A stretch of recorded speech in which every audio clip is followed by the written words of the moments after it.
Good evening from Arkansas, where it's brewing a storm. Do you know what the 3 greatest words that you will ever hear? It ain't I love you. It's you're gonna die. And you know why that is? It's because me and you and every fucking swinging dick across America live in some sort of denial, as if that day is never coming, right? And what makes it worse is whenever you hear them words and you've got little children. You gotta get right with God.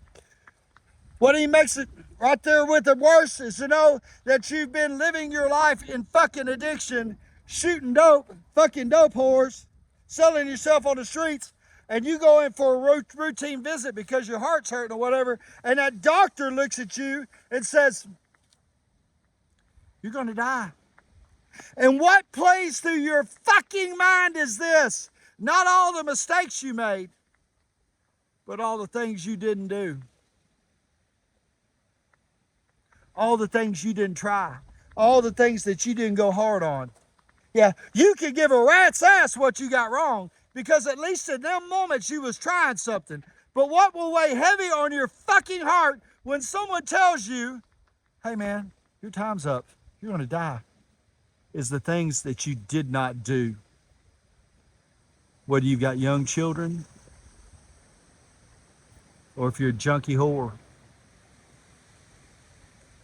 I speak to thousands. Today I had a conversation with a man that was retired, had a pension, sitting in a bar by himself, drinking a margarita. He said, I do this every day. He said, everything's paid for. And I looked at him, I said, and you're bored as fuck, right? And I hit it with him. I said, hey man, you know what the 3 worst words you're gonna hear? I said, what's that? You're gonna die.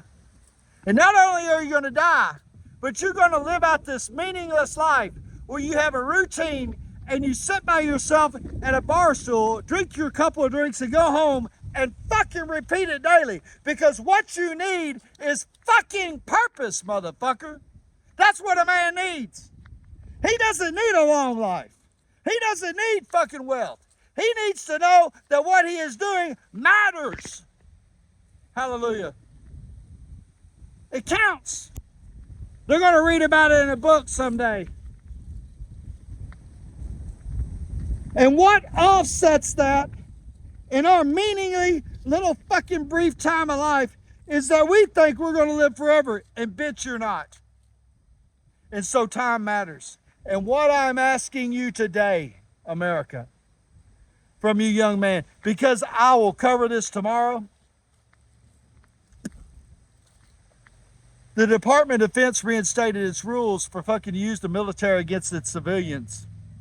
And what matters most today is that you stand for the freedom of this country, that you stand for those that fall under the oppression of the tyranny of this government, that you stand for the righteous and the great things that this nation was built on. And that you link hands with your brothers and sisters, and that you help them, and that you confirm your belief in God, and that you scream, I don't give a fuck if I die. But the one thing that I do give a fuck about is that I die with meaning, purpose, and that I go into the shadowy depths of the uncertainty of my life, screaming, I will win this motherfucker, right? If not for myself, if not for my country, for my children and my grandchildren. God bless you, America. Look, fucking English.